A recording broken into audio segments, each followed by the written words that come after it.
we need to, the alpha, I know this might sound wrong, but you need to cherish every blue screen you get. Because I think a lot asked. Oh, God. And I kid you not, 42 dozen duck eggs. Golden Manure Award to the iOS 19 Ruined AI Doctor Service. Oh, this is bad. Hello, everybody. Welcome back to another episode of the iTunes Fan Podcast. As always, I'm Teddy Maggart from the iTunes Fanboy. And I am Alpha DeWolf with a new haircut, sort of. Yeah, I barely even noticed, but without further ado, we have 18 topics to get started with tonight, so how about we get started with the first one, which is that I am now 17. Congratulations. Yeah, it's kind of, to be honest, 17 is kind of, turning 17 kind of gets overshadowed, because, I mean, I had my 16th birthday a year ago, and I actually got my license exactly a year ago as of recording. Mm-hmm. But I can't, and then you know, obviously 18th birthday is when you become an adult here in the US, so Well, in most states anyway. Sort of. There's still some restrictions despite being a legal adult. Yeah, too many, but we've already gone to that in previous episodes so far. But what I was going to try to get at is that birthdays lead to presents. And, well, I'm going to be I want to be kind of brief with this because I've already made my YouTube video about it. That's over a week old as of making this episode. That's another video 6 days old as of making this podcast, as of recording this podcast episode. But I got some cool tech gifts, so let's showcase them. First of all, I now own an iPad 6th generation that runs iPadOS 18 and is 128 gigabytes. I won't turn anything on because it's kind of hard to see on the video version anyway. And half the stuff is probably flat now. But in terms of Apple Watches I got, this is actually an interesting one. This is an Apple Watch, a first generation Apple Watch that was advertised as Series 1 I wanted, which is why one of my relatives got for this for me. This is a first generation Apple Watch. It was hardly used. I don't know if this was open. No, this wasn't open. This might have been like open box or something because it runs watchOS 2. So does it have the ability to travel through time? Did you see my latest video? I did see that video. Technically all Apple Watches have that, but first generations have that ability, but yeah. And then I got an actual Apple Watch Series 1. This is just a normal Series 1, but this one works just fine.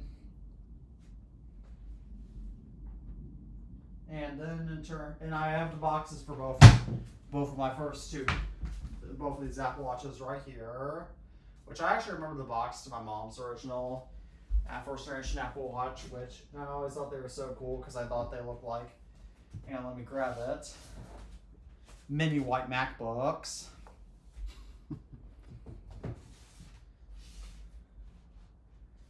But yeah, I also got this manual for a random Apple Watch. And moving on to some of the cooler stuff, let's see. So first up, probably I got an iPhone 11 that runs iOS 17. That was set up in Italian for some reason. But it works just fine. But my guess is that was owned by an Italian American. But yeah, and then this is an iPhone XS Max that works and sadly runs iOS 18.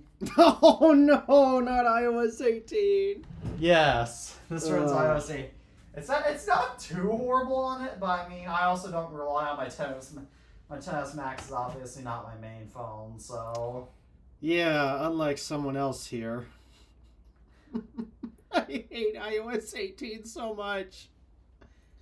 Sadly, this phone runs iOS 18 too, but if I don't update it, then it should be good. This is an iPhone 12 mini.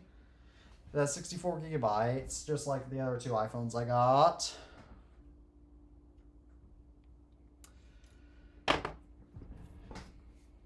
Nice. And one thing I really like about my 12 mini is that now I actually have an iPhone that I can use to showcase iPhone features and whatnot on my video, or else if I need a phone for one of my videos and I don't want to record I'm recording my 14 Pro instead of using my iPhone 11 Pro Max or my SE3, I can now use my 12 mini. And also, my iPhone 12 mini has now officially become my secondary camera filming, which is basically whenever my iPhone 14 Pro is being used in a video, I don't know how to film my 12 mini, which you actually saw some of my iPhone 12 mini's video recording capabilities in my Apple Watch time travel video when I was using my iPhone 14 Pro, because that's what my first generation Apple Watches are connected to. Mm-hmm. Yeah, that was good. And the only other thing I really got besides candy, some M&M's, Junior Mints, even though I don't eat them, and a Hershey bar, which is delicious, and some shoe wipes. And the only other thing I got besides those was a lanyard to attach my phone to, because I'm traveling overseas where there's a lot of pickpockets. And so as a result, because it's not really safe to put your phone in your pocket in those places, I was supposed to have a lanyard to physically attach my phone to myself, but that still hasn't arrived yet. So, yeah. But I guess the other note I was gonna finish off on was the fact that my iPhone 12 mini will only become my secondary camera for a few months, because I'm going to upgrade to the iPhone 17 Pro in a few months, and once I do that, then this iPhone 14 Pro will become my secondary camera. Yeah, I'm still debating. Do I want to hold out for the 17 Pro? I just know I'm waiting for September. It's just these leaks. They just continue to tell me no. It's not. It's just going to be even worse. It's funny how every time we were looking to upgrade a new phone, we always have this case. Because, like, the rumors for the iPhone 14 Pro, I remember Alpha was so disappointed in them, and look at what I got. Yeah. Yeah, I got an So, it's fun. And you got the previous generation iPhone then, so... And that's what's recording my end of the podcast, too. And so... So, history is literally repeating itself here on TIFP. Yeah, all I know is I'm about to drop a stupid amount of money on a smartphone in September, because I'm now realizing 256 gigs is not enough for me anymore.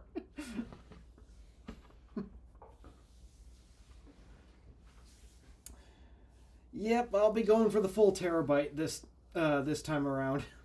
All right, well, I'll probably go for 256 gigabytes or 512 gigabytes on my next phone. Not sure which one yet, but I'll get back. But that'll be something for me to decide on myself. But do you have any more thoughts on about my birthday presents, or shall I move on to our next topic? I've got nothing else to say. All right, so I guess I should briefly mention that TabbyCat406, our other host, he is not here tonight. Okay, moving on. Yeah. Let's go ahead and move on to our next topic, which is that Apple posted the Lumen Terminal Pro, which is a computer from Severance, this stupidly popular Apple TV Plus show, on their website, and set up a LinkedIn page for it. Is it actually still up? Let me look. Lumen Terminal Pro. Of course it's going to send it to the Yes. other. No, it is not. Apple.com, Mac. Yep, it's gone. Darn it. Well, that's not surprising. I'm still confused why they did it, though, because it seems like a bit of a prank, and it wasn't April Fool's Day when they did it.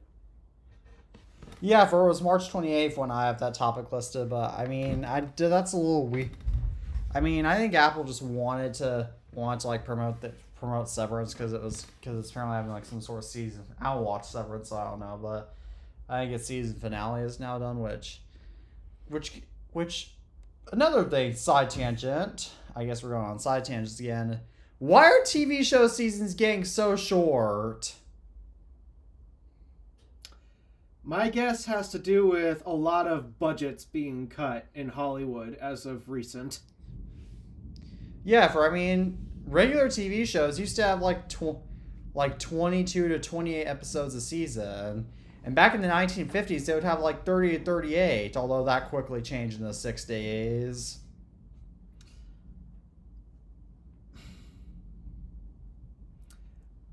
I mean, we know Hollywood's basically on a constant downward spiral. Yeah. So it's like, what do you expect? Of course, the seasons are going to get shorter because they're not making as good of content as before. They're not making as much money off of it, which means they need to keep cutting budgets. But the more they cut the budgets, the less quality the content is, and then it's just this downward spiral. Yep. Even Disney World's having to close a lot of its famous... Disney World's closing a lot of its famous rides now.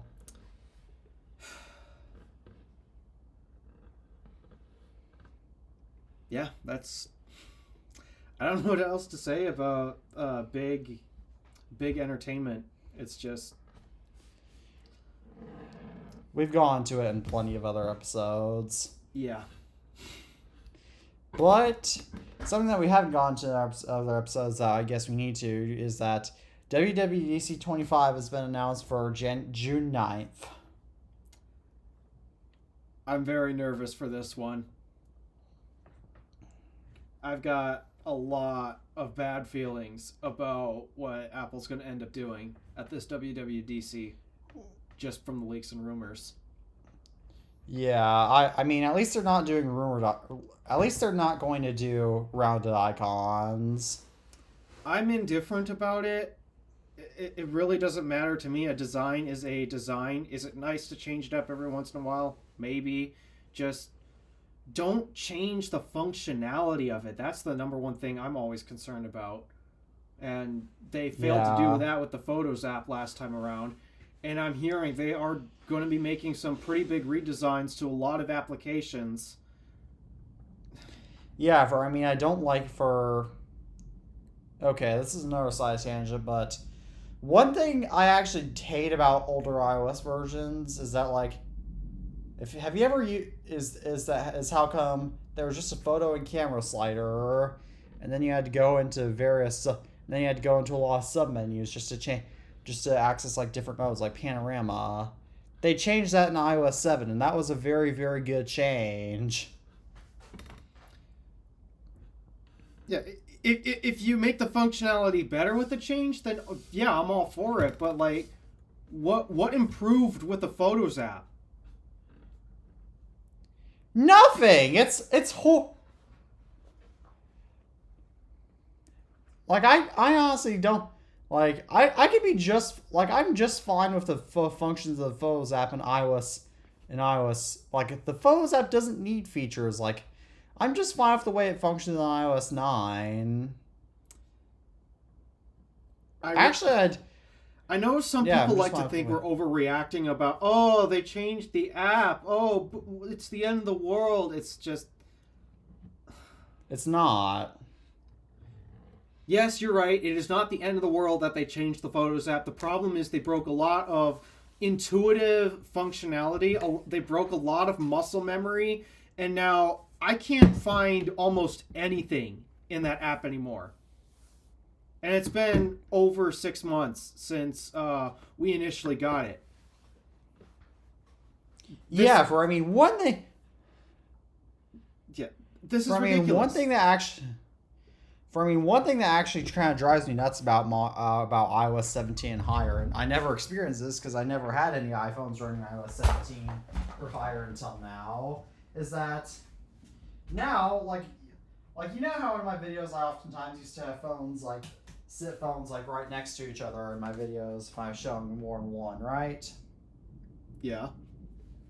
I can't do that. I can't do that now.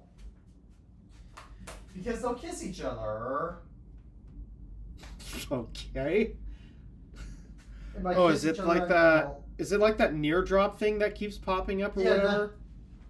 That's what Craig Federighi, when Craig Federighi was presenting airdrop back in iOS 7, he said, now we don't want two iPhones kissing each other. And then iOS 17 they changed that. That's what that means. You can turn that off in settings, right?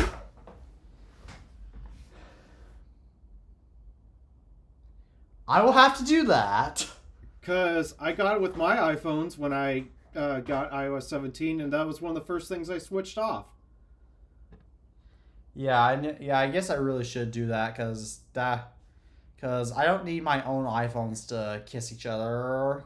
Yeah, it was happening to me all the time because I take both of my phones with me into work, and they're in the exact same pocket. So yeah, they were constantly buzzing and doing all sorts of things, and just it's like, no, you don't need to do this. Stop it. So yeah, I turned it off. Yeah, all right, that's good. That's good to know. But speaking of turning off, shall we move on to our next topic? I wasn't even done with the WWDC stuff. You're not even done? Yeah, I mean, the big thing that I want to get at is, from the looks of the leaks and rumors, Apple's focusing more on new design, new things here and there, when right now, that is the last thing they should be focusing on. Yep. iOS 18 is terrible. Not gonna lie, last week I dealt with frozen screens. I had my iPad reboot on me for no apparent reason, but that was just some iPadOS 18 bug, and it's just all of these software frustrations are coming into play. All the little stuff is adding up. At some point last week, I did consider putting my SIM card back into this until iOS 19 comes out. It's awful. It's just terrible. I'm not even using iOS 19 or 18. I'm using 16, which, yes, I know it's weird to say iOS 16 is stable, but can we all agree that iOS 18 is worse than iOS 16?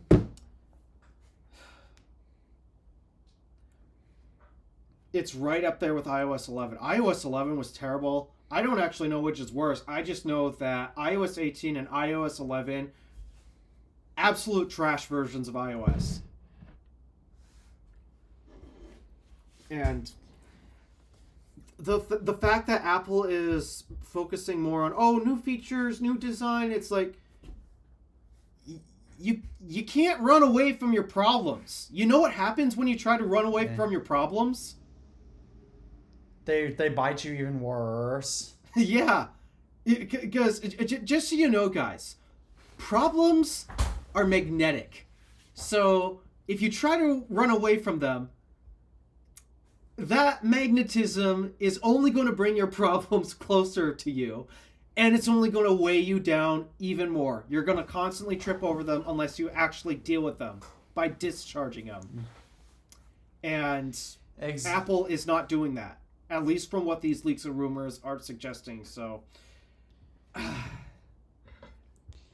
just have this really bad feeling that iOS 19 is not going to be any better in terms of stability when that is what we need right now.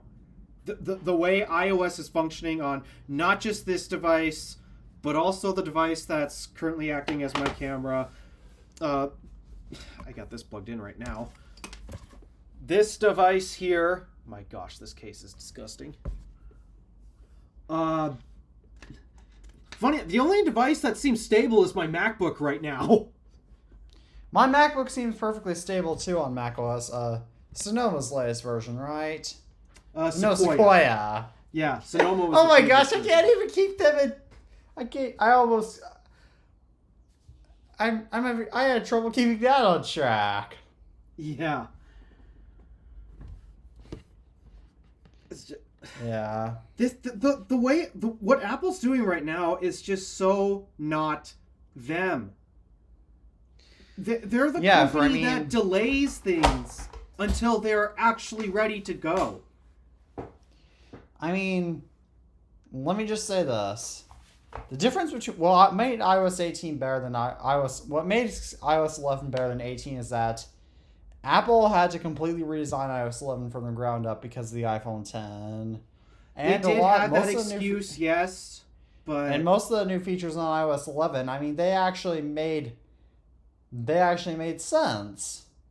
However, the features on iOS 18 make 0 sense. And even the ones that supposedly used to make sense, now they just straight up don't work. Oh, yeah.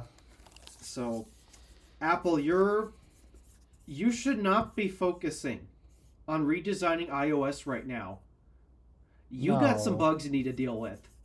You got problems you need to discharge. Yep. Yeah, they need to clean out. They need to clean. If I was working at Apple, I would just do a big iOS clean out. When I would strip iOS down and then I would strip iOS down basically, and I would just and I would remove. And if I were fixing iOS 18, the first thing I would do is I would get rid of a lot of its features that are just useless. The only thing notable about Sequoia that I can remember from macOS is like the iPhone mirroring thing, though, as I found out real quickly. Yeah. It just doesn't work. The whole concept, it doesn't work. The problem is, when you go to launch iPhone mirroring on the Mac, okay, it starts connecting to your iPhone. But then instantly it gives you this pop-up, please unlock your iPhone first in order to connect to the Mac. Stupid. Yeah. And the issue with that is, okay, now I have to go get my phone. And if I have to go get my phone anyways, just to use it on the Mac, why not just use it now that it is already in my hand? Absolutely pointless. Yes. Is it fine now that we move to... Is it fine that we move on to our next topic? Speaking of pointless Apple products. Yeah, I'd say so. So, this is good news. Apple discontinued. They discontinued most of their fine woven products. Yeah, it didn't turn out to be as durable as they thought it would be. I'm so excited. I'm so happy that they did that. Yeah, it was... Unfortunately, I doubt that means they're going to bring back leather. I just doubt that. No. But... I have the final iPhone leather case. Yeah. Just that fine woven garbage. I can't believe somebody in Apple thought that was a good idea. And then someone higher up approved that terrible idea. Yeah, because it would show signs of wear like immediately.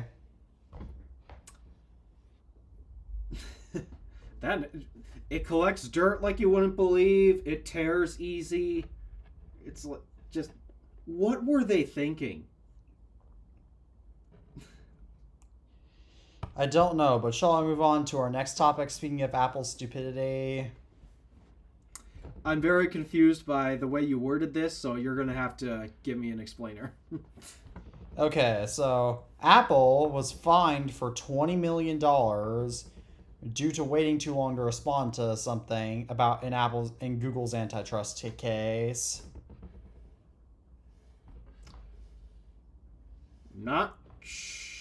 What?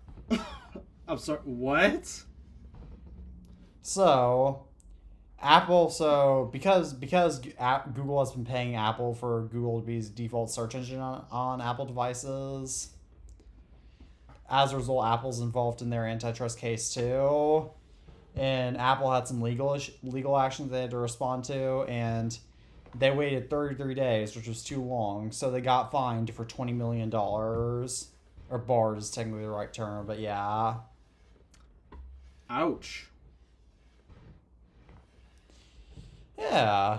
Given that they're paying me, ouch, they have that to pay alongside my, speaking of, where's my $1,000 that Apple owes me? Yeah. I'm not. The problem is, at least what's going on right now, it's not really Apple's problem. It's the government's problem getting things finalized and written and orders issued and such. But yeah, it's not Apple's problem. But if I had to guess, and the only thing I have to go off of is it happened to Telos of Tech. Because of the whole butterfly keyboard scandal, and he had previously owned a butterfly keyboard MacBook Pro. I'm surprised that Apple actually hunted down his address, and despite that, he hasn't used that MacBook in years. They still gave him whatever they owed him from the class action. So, and I think Apple was ordered to track him down. So if I had to guess, Apple's probably, yeah, they'll probably find our accounts and realize, yeah, we have a lot of their devices and we've used Siri and such, and so, well, especially like back in the days where, yeah, this Siri had to go. Siri needed an internet connection in order to function. No, shut up. Yeah, back in the days when certain somebody needed an internet connection, yeah, Apple definitely knew that we were using that function, so. Well, I mean, of course they should have known, because apparently the lawsuit was about Apple listening in on us through that. So. Yeah. They should be able to find us. It might take a while, but I'm sure they'll find us at some point, and you'll get your $1,000, and I'll get my $100. Yeah. Yeah, I'll get enough money to buy more Apple products, but do you have anything more to say about that, or shall we move on to Tertus Merula?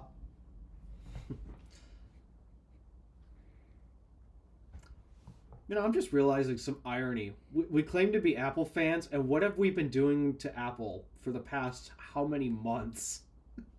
Yeah, but this topic does have to do with Apple, but it's something.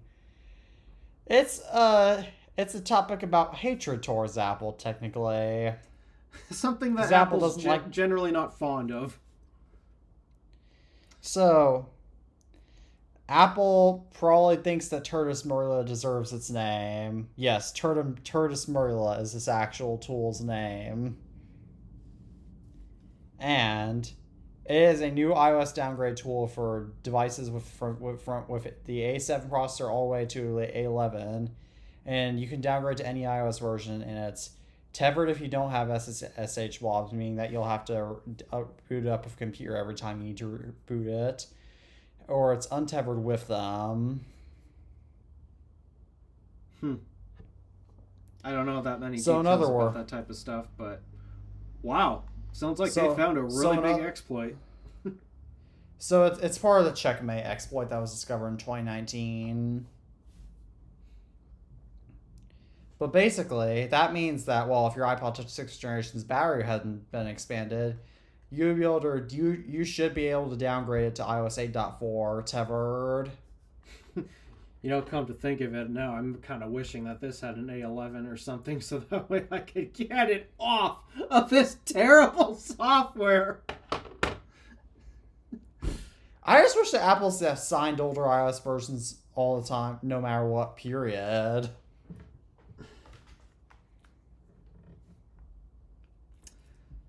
Oh, well. Yeah. I mean, I really don't have much else to say about it. I'm not into the iPhone downgrading stuff. I mean, I will say this.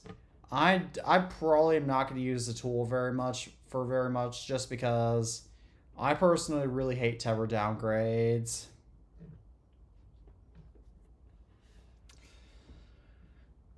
All right. Well, Next topic. All right.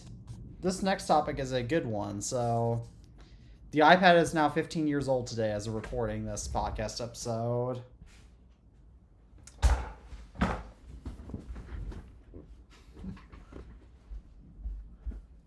Hang on, let me grab it.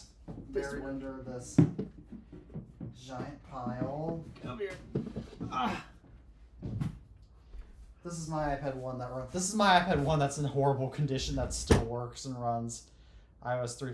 Oh, and this one's flat, but this one runs iOS 3.2. I have no idea what this runs because I can't get it to boot. I'm sure it probably runs 5.1.1. Most of them do. Mine's not in too terrible condition. There's only just a slight crack in the screen here and a crack in the antenna band, but... Yeah, my other... Is its battery expanding? No. Wait a second, can I get a closer look at that? It's not expanding. Oh, it's not. Yeah, because... Hang on, I'm going to have to move a stack of iPads, but my other iPad 1 that's been boot looping that I got in 2020, that one's battery is starting to expand, so I do need to get its battery replaced. My local repair shop has decided to close, so I'll have to figure out some other way to get that fixed.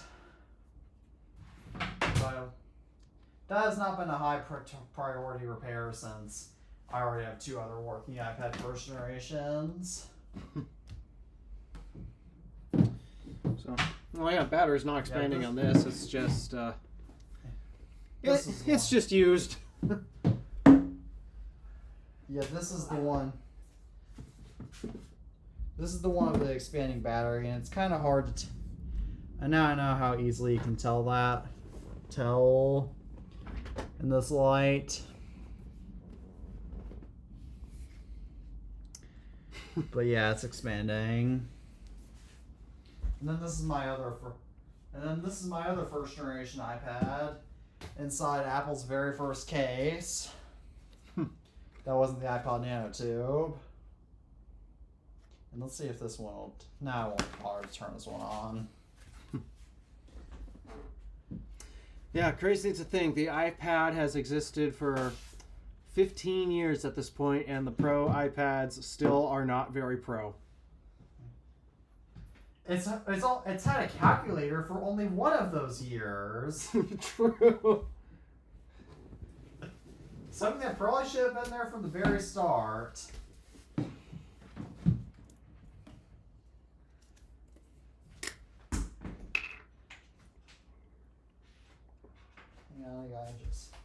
This Apple Watch dropped, so I have to put it back up. For this cabinet is getting quite full, in case you haven't guessed. I'm surprised that the shelves haven't started falling apart. Oh, one of the drawers the drawer I used to keep all my cables in, that started falling apart. So I'm probably gonna have to get a new one of these cabinets at some point.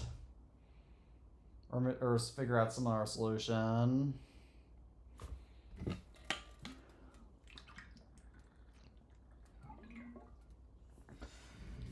Yep, well, I've got nothing left to say on this topic.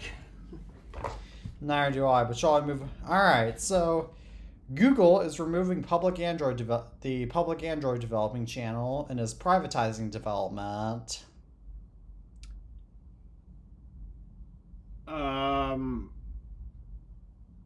Why? So basically, you know how Android is technically open source, right? Yeah, that's why Android enthusiasts and government officials are trying to bring down Apple's alternative to this. Google is now going to make the development of Android closed source, but once Android versions are officially published, their source code will be published.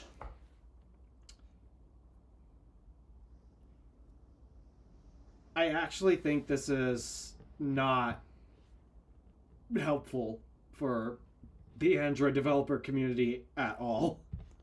No, it's not.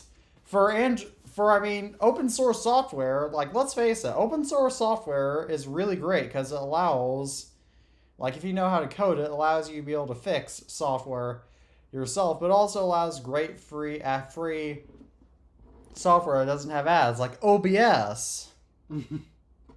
Yeah. Open Office, which is... Yeah, what do you think OBS stands for? It is an acronym.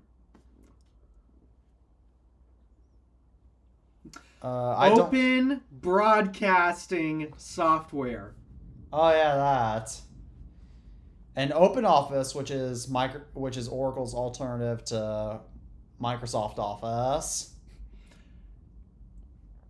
Yeah, and VirtualBox is technically open source. Yeah, the thing is, there's pros and cons to having open source and closed source, and I think we should have both of those options. This is why I am totally okay with Apple doing what they do with the App Store, and that Android is basically an open playground for those who really want to play around with it.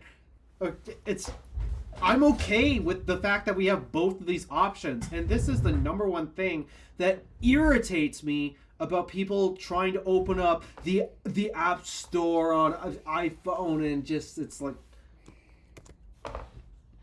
we need both of these options, okay? If you prefer one, get the one you prefer. That does not mean you need to force the other one to be exactly like you. Now, this is an argument we've had multiple times.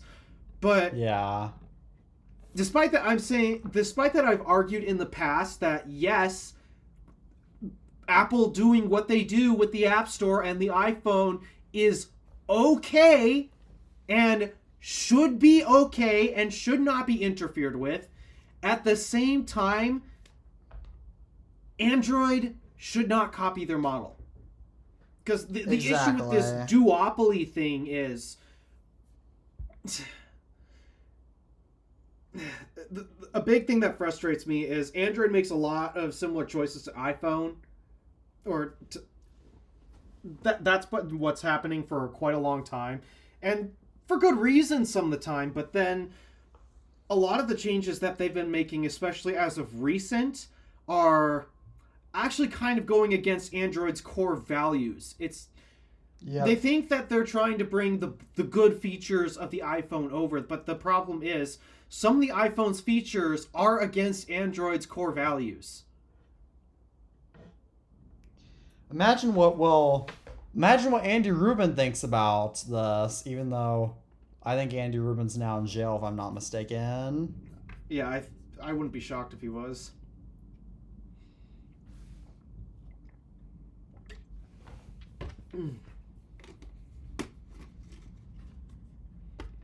Yeah, I'll actually look that up right now because I'm curious, even though we won't go into why he's... I think we all know why he's in jail, but... Yeah. Either way, I do take massive issue with this. Like, I've been crapping on Apple a lot as of late, and I really hate the fact that I have to, but... I mean, hey, now I can crap on somebody else. Just go Google, this is not a good move. This is not a good move for your developers, especially considering that now that the new versions of Android aren't becoming open source until you say they are, it's going to cause a lot of problems for app optimization, which is a big pain for developers, because now that means, when the new version of Android comes out, I guess, we're not going to be able to take advantage of their features for a while because, hey, the code's not available just yet, so now we have to wait for that to become available, and then we'll be able to implement our features and where Apple comes in this... While, yes, Apple is kind of guilty of not releasing a lot of their source code for any of this stuff, the thing is, though, Apple actually actively works with developers to try to get apps as optimized for their platform as possible. Google doesn't care. They don't have a reason to, because Android's basically on everything, and it's literally impossible to optimize an Android app for everything. And so this is just only going to make it even more difficult. Yeah. I did look it up, by the way, and Andy Rubin is actually Andy Rubin. He denied the claims against him, so he's still walking free. Oh gosh. Yep. Oh dear. All right. Shall we move on to our next sad topic?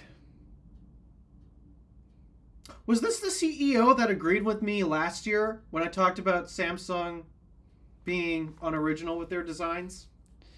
I don't know, but one of Samsung's CEOs, John He Han, has died, and he was the head of the electronics division. Yeah, Samsung. A weird thing about Samsung is they have 3 CEOs. Yeah, that they interchange every 6 months, I think. Yeah, that's based off of an old Roman idea. Chairman. Let me see. No, that was Lee Jae-young that said that Samsung ripped off Apple. It's all the same family, though. Yeah. Which is how come one of the guys from the family can get away with drug charges and other types of crimes similar to Andy Rubin's. Oh gosh. So, I mean, yeah, it sucks for Samsung, but hey, I guess this is the benefit of having 3 CEOs. That you got 2 others to fall back on. That is true, actually. At least one of them, too, is a good one to fall back on because, I don't know, there was one that I really liked. Because he actually agreed with me and made me not look like a complete idiot last year. Yeah. All right, shall I move on to our next really, really stupid topic? That should be good news, but in reality, it's not. One would think, oh, does this mean they'd actually fixed Windows? So, yes, you have heard us. This is what we're talking about. So, Windows is going to eliminate the blue screen of death, but it's not because they're fixing Windows and it'll never crash again. But they're going to replace it with, depending on the situation, black and green screens of death. You know, I'm sure somebody's going to find a way to root Windows to bring the blue screen of death back. I mean, when Windows 11 first released, they actually tried getting rid of the blue screen of death, but there was so much public outrage against that they changed it back to the blue screen. Do you think we're going to get more public outrage then, if that's the case? I mean, given that this is getting more public outrage than the original time, I hope so, because I mean, I hate admitting this, but the blue screen of death is sadly one of the most iconic parts of Windows. Yeah, it's very iconic, and for all the wrong reasons. Yeah. I just had one last week, too, by the way. I had one when I was doing schoolwork back in 7th grade. I had one trying to open the file browser on my laptop last week. Oh my god! Opening the file browser. It's so hard. It's so difficult. To be fair, I should say Microsoft is only experimenting with this, and they may not actually do it. But I mean, that would still be. But we need to. But Alpha, I know this might sound wrong, but you need to cherish every blue screen you get, because it might be the last. Oh god. Oh.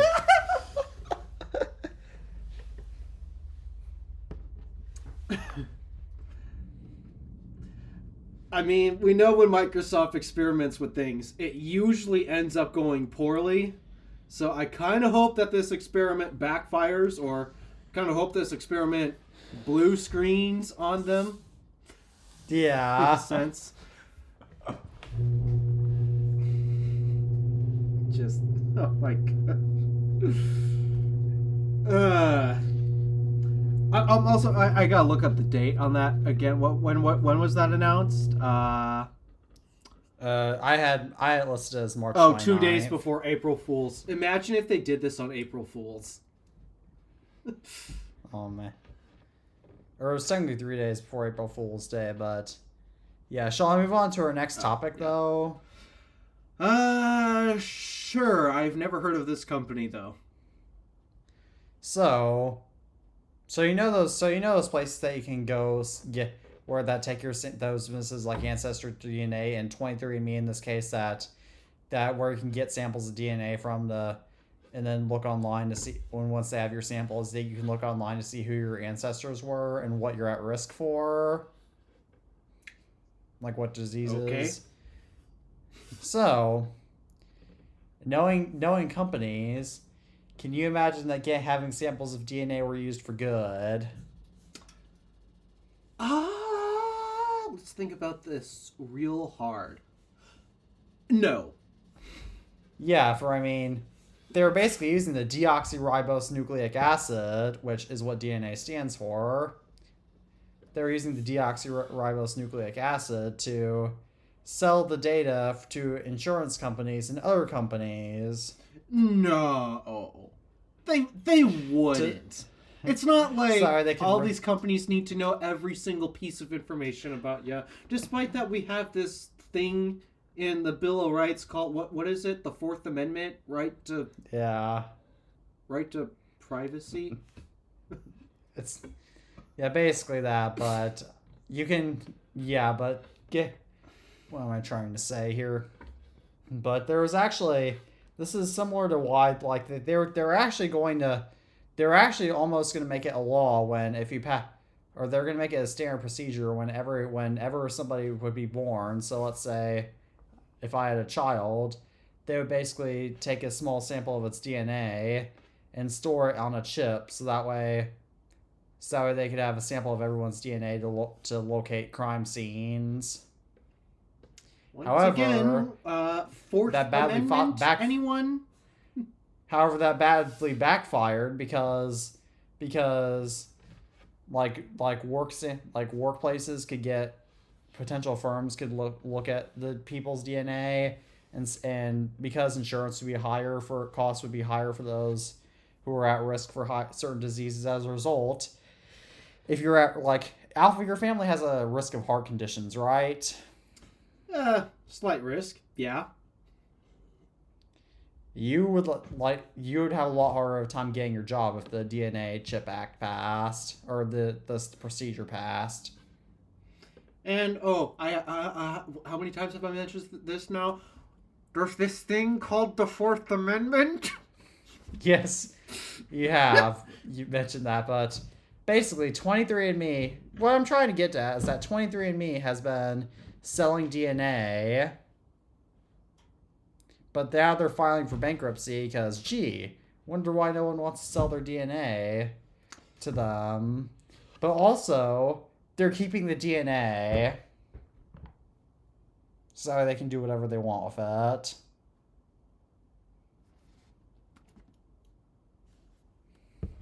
Fourth Amendment?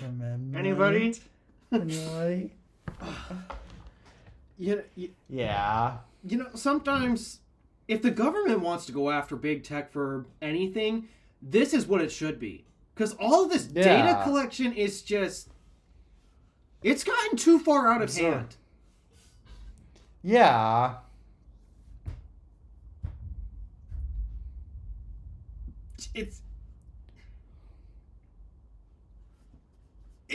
It's like they're pretending the Fourth Amendment doesn't exist. We have a right to privacy.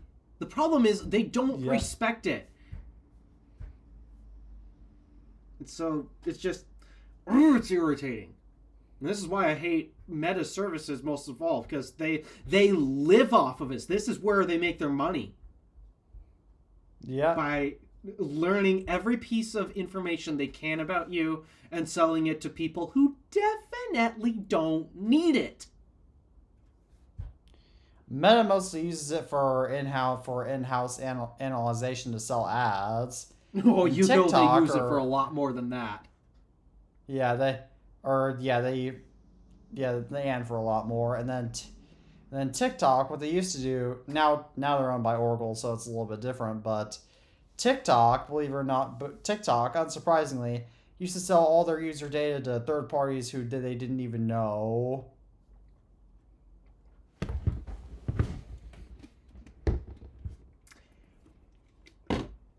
And so, yeah, good that they're going bankrupt. They don't deserve success when your business is thriving off of being creeps, effectively.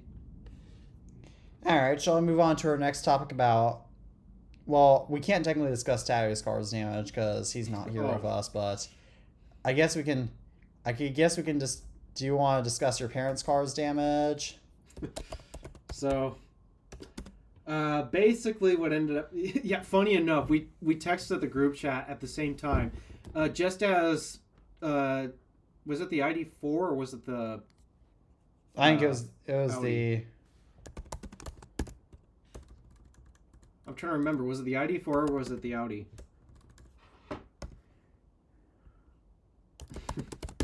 Let me look.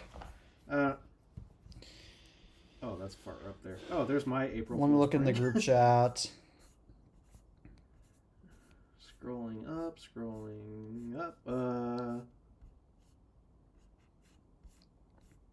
Yep, that's the Audi. Yep, the Audi got.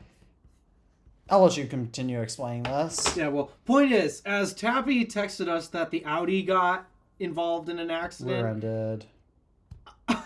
Yeah, just as he texted that, I had also just sent in a text stating that my parents' car got hit as well.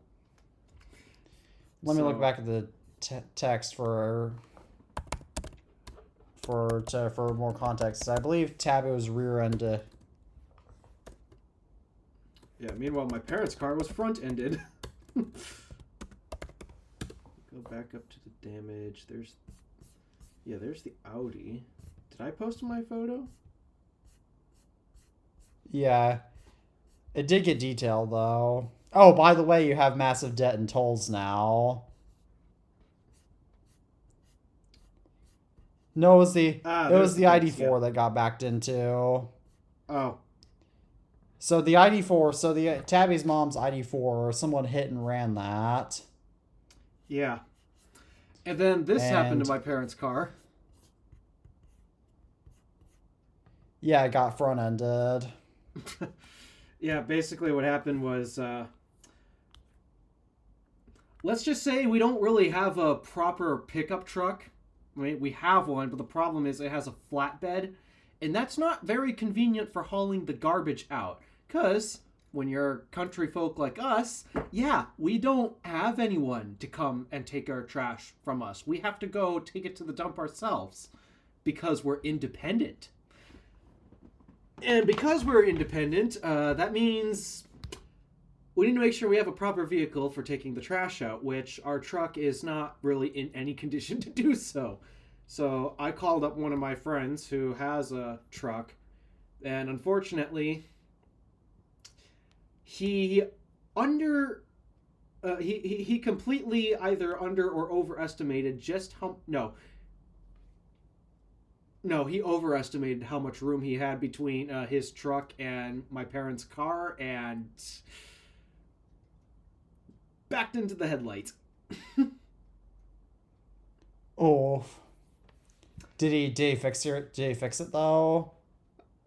Well, both him and I did it. He's not really much of an auto mechanic, and well, luckily he got he ordered the part basically same day. He ordered a new headlight, and that's all that needed to be replaced. I mean, the bumper did have tire marks, but it wasn't cracked, which I find very surprised. But no, the only thing that was cracked was the headlight. So literally same day he got a new headlight ordered.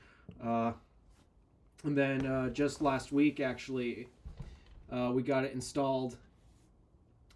And now we're looking at the other headlight. And you know how headlights over time, they'll turn yellow and they'll fade and such like that?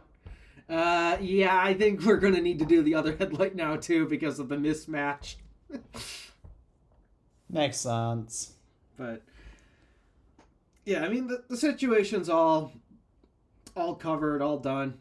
It was only $98 out of my friend's wallet, but could have been worse. Yeah, I accidentally hit that truck that was parked where he shouldn't have been, and I still haven't gotten my car fixed. Yeah, unfortunately, I found damage on my car just a couple weeks ago, too. Was it from the previous owner? No. This actually happened in Green Bay. What did you do in Green Bay? I didn't do anything. Oh, phew. I did get it caught on camera, though. Is it like on your phone? It's on YouTube.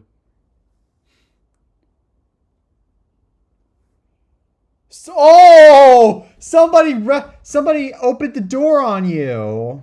The door ding. I found the damage.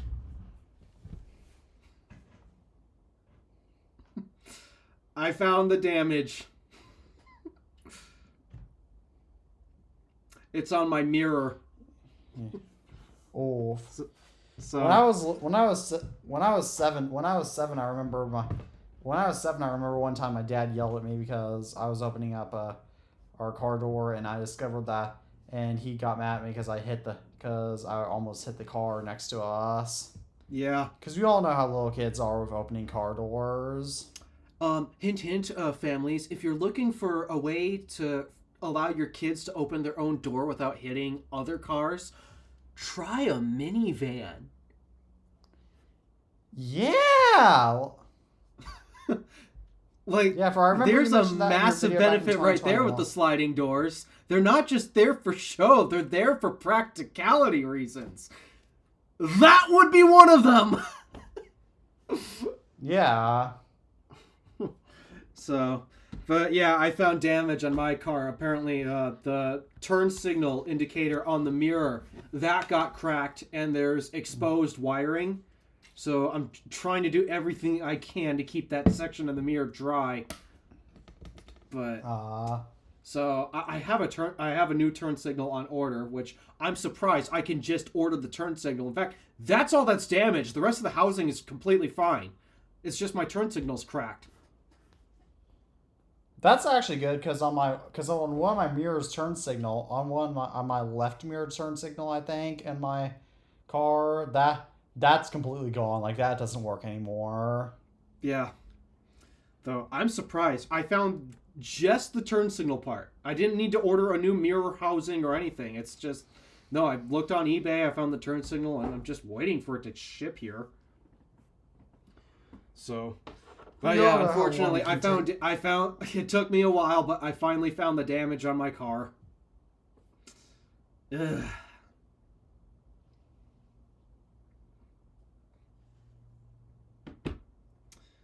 Too bad you can't track the other guy down to make him pay for it.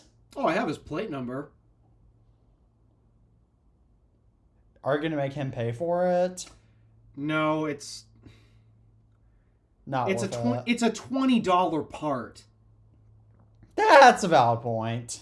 Yeah, to track somebody down like that, and yes, I do have the plate, but to track somebody down like that to say, hey, you owe me $20 because you hit my car.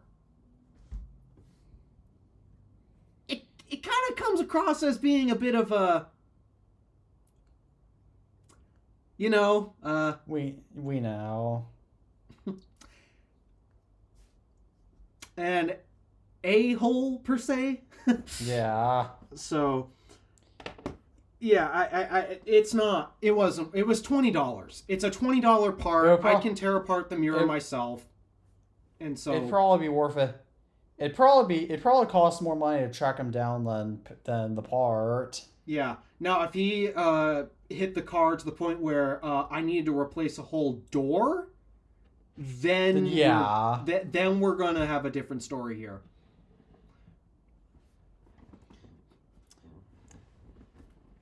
But yeah, it's a $20 light strip. Effectively, it's like, no, that's it's not worth hunting him down for that. All right. But yeah, this is another reason why you should mind where you're opening your doors. You might not realize that you're causing damage to other cars, and I happen to have been in the car when this happened, recording the next bit, just getting my destination set in the route, in the navigation. That's when it happened. I was filming myself putting in the navigation, and then yeah. The biggest thing that irks me though is that he knew that he hit my car.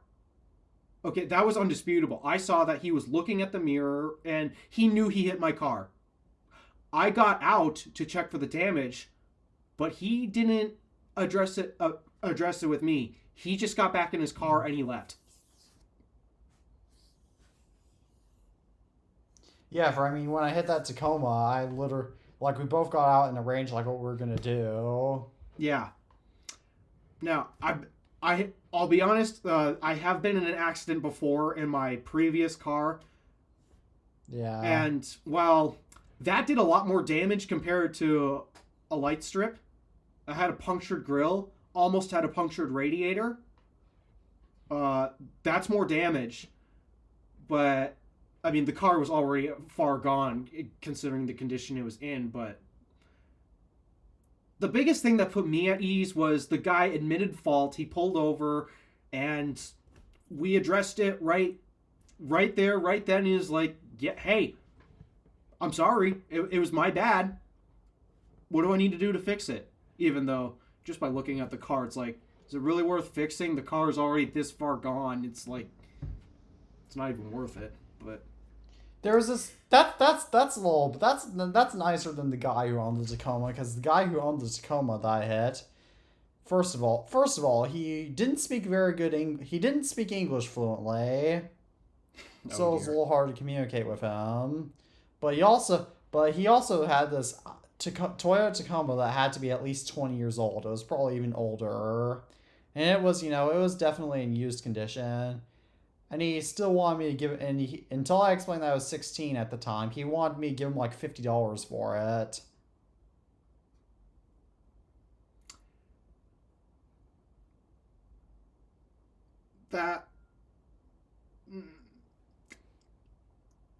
Yeah, he didn't ask for the right type of information. Well, I mean, neither of us. Now, granted, I guess I should explain that he was obviously an immigrant, so he probably didn't have insurance, and he might not even have a license, and he wasn't even parked where he should have been, so it was partially his fault too. Wow, that is a sketchy guy. Because he was covering like 3 parking spots, and he was just sitting in the parking lot with his headlights, with his blinkers on, just sitting in his truck. Yeah, that's a sketchy guy. And then he pulled into a parking spot. Like, yeah, that guy was definitely very sketchy. Yeah, I mean, guys, I get it. If you get into an accident, yeah, it's an awkward situation. It's a scary situation depending on how mad the other driver could be. But really, what you gotta do is you gotta keep cool and try to work things out. Being mad or trying to get yourself out of it does you no favors. It really doesn't. Just get out, talk to the other guy, and try to work out a plan to get both cars fixed. And that's what the guy in Green Bay absolutely failed to do. He completely ignored the fact that he knew he hit my car. And yep, just got out of there while he could. Not expecting that I'd actually get his license plate. So. Yeah, that's not cool. But all right, shall we move on to our next topic? Yeah, enough about car damage. Although speaking of cars, so specifically Porsche, cars, but, has announced a €10,000 e-bike.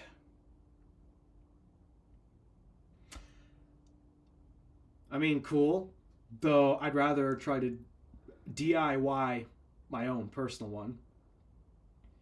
Also, 10,000 euros, I think that's a little bit much for an e-bike, but you know. It's a Porsche, though. It's gotta be pricey. Yeah, that's true. Seriously, are there any Porsches that are actually a decent value new? I mean, they're decent for what they are, but they're not cheap. Yeah. So it's like, you stick a Porsche logo on it, it's going to be pricey, no matter what category it is. Cars, e-bikes, charging equipment. Yes, they make charging equipment, and it is anything but cheap. And one of the guys in one of my classes actually bought like a Porsche hoodie, and it cost him like $150. Yeah, it's because of the name. I mean, I wouldn't be shocked if Mercedes did the same thing.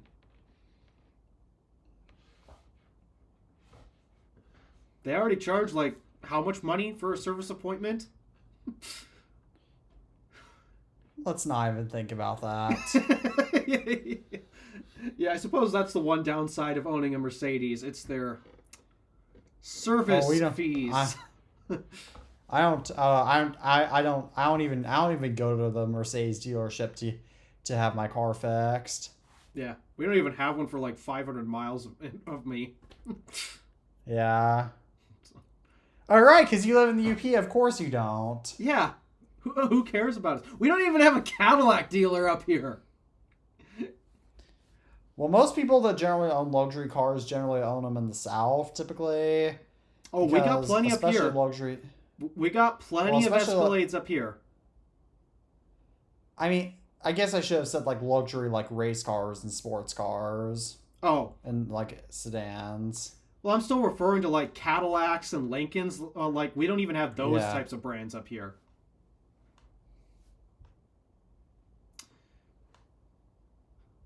So. Yeah, I'm obviously a lot closer to a Lincoln dealership, and I think I don't know where my closest Cadillac dealer is, but I'm sure there is one somewhere not too far from me. You're only, an hour from your closest city or something? Yeah. Yeah, I'm like... Now I'm a half hour away from my closest Lincoln dealer. Yeah, the truth is, any big city that anyone would recognize, I'm 6 hours from all of them. I'm 6 hours from Minneapolis. I'm 6 hours from Madison. I'm 6 hours from Milwaukee.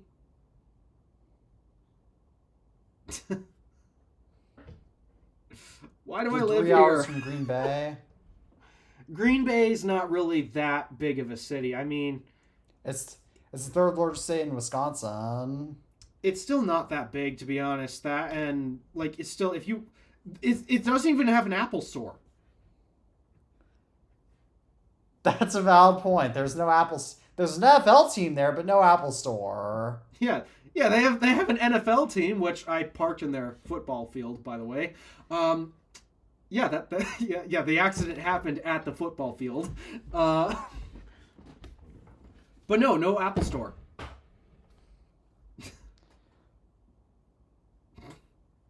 I don't know why I'm judging city size based off of do they have an Apple store or not, but I mean, hey, that's the sitch. Yeah, because why should we have Apple stores that are commonly placed? Yeah. So, yeah, I legit have no clue where my closest Mercedes dealer would be. My only guess is it's probably either in Milwaukee or Minneapolis. My closest Mercedes dealer is also a half hour away from me. Yeah, I hope your car never has to go there, because I hear their service prices are horrible. Yeah. Yeah, I don't take it to a mechanics, or I don't take it to a Mercedes dealer, but shall we move on to our next topic? Yeah, this is an interesting one.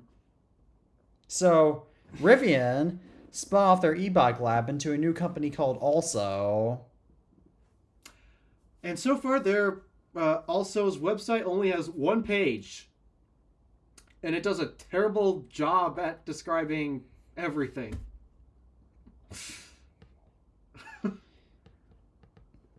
Yep. It's like, okay, I new guess we'll brand, just have. e-bikes.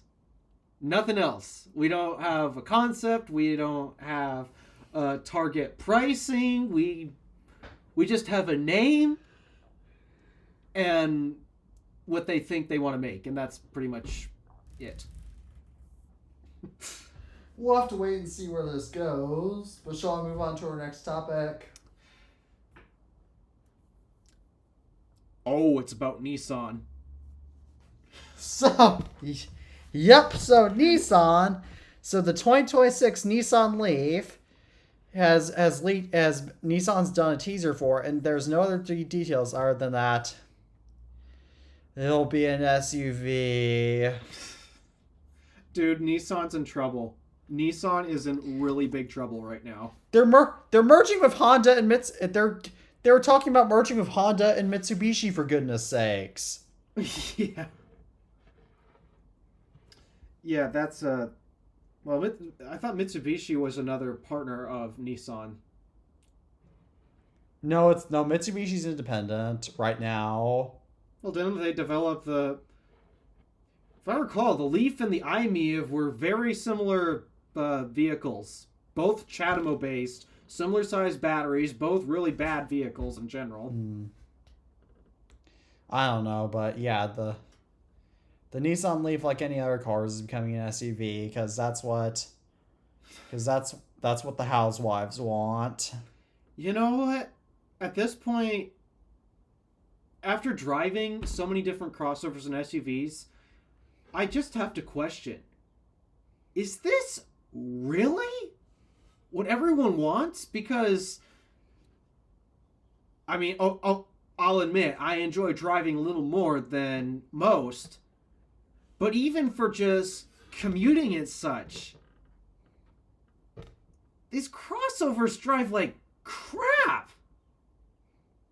Yeah, especially GM puts like horrible engines in the crossovers. A lot of them especially have been underpowered because crossover, bigger vehicle, more weight, same size engine that you typically see in a sedan. Oh yeah, it's definitely not going to have as much power. Oh, but then there's the other big thing that almost no one ever talks about. Cornering.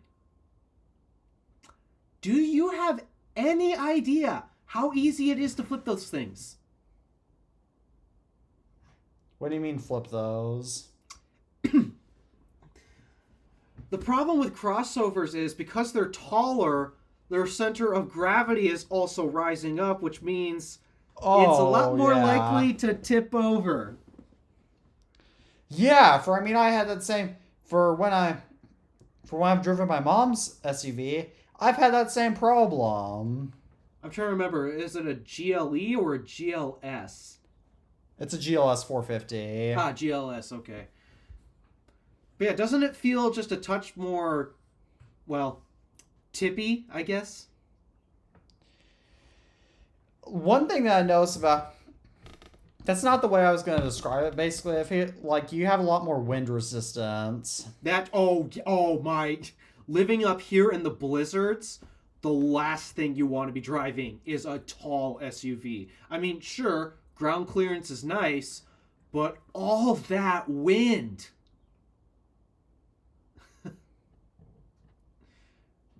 My mom's Yukon, for example, it's like a parachute in the wind. You just get blown around so easily. Meanwhile, my car, it don't matter what type of winds blow against it. She's pretty stable. Yeah, like my car, like I'm obviously driving that windy conditions, but I mean, I've never had problems with my car just because of wind. And my mom's car, I mean, I haven't even driven my mom's car on windy days. Yeah, every time I drive a crossover, and this includes the electric ones, I mean, the tippiness feeling I don't get, but that's because it's got the majority of its weight underneath the car because of the battery pack. But even it still gets affected by the wind. It's still a giant sail in the wind. And just in general, it's like I'm high, off the ground, more disconnected from the road. And it's like, I mean, sure, that's helpful in a driving scenario, or performance driving scenario, being low to the ground, getting closer to the road and such. Yeah, it helps with that. But just from a safety perspective too, the higher off the ground I am, the less connected I feel to the road, and the less of an idea I have of what's actually going on in the car. It just removes my feeling of the car, and I don't like that. Yeah, I live in an extremely hilly region. Same like here. I have hills, like I have hills in my area that sometimes if you look at them from a distance, in my area, you'd swear they were mountains. Like, it literally looks like mountain. They look like mountains. Well, I'm not far from the Porcupine Mountains, so yeah, I know the thing about hills. And just in general, with driving these crossovers, I hate driving them. I feel like I'm driving a less safe machine. They're bigger in size, which also becomes a pain for parking. Yeah. I'm less connected to the road, so I have a worse idea of what the car is actually doing. And it's not just a performance driving perspective. It's like just trying to drive safely, normally. I want to know what the car is doing. Let's face it. It's just to also be safe. Let's face it. Crossovers and SUVs are intended for families with kids. And I'd argue they do a worse job at that compared to the minivan. You want a vehicle for families and kids? That's what the minivan's for. Or wagon. Station wagon. Yeah, you don't need this extra tall, extra high seating position to get this king of the road feel. Now, I've driven big pickup trucks before. I've driven the Silverado EV and the Hummer EV, and then my friend's pickup truck. I understand where this king of the road feeling is coming from, but while sure, okay, you can see further ahead, you can't see what's in front of you.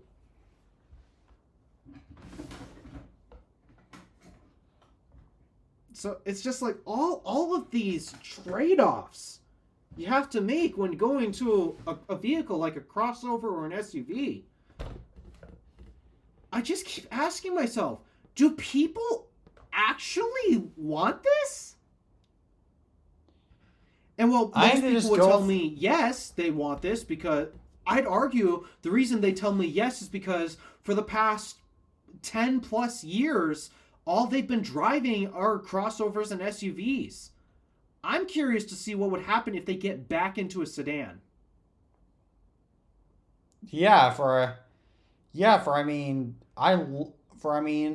I know my next car is going to be a sedan. A lot of times, the biggest arguments I see for SUVs are, number one, families, because supposedly, especially if they're lower off the ground, then it's harder to unbuckle out of sedans. Unbuckle kids out of sedans. Okay, I get that, but my family, for the most part, when I was little, we drove sedans for the most part all throughout my childhood. And mind you, my parents were,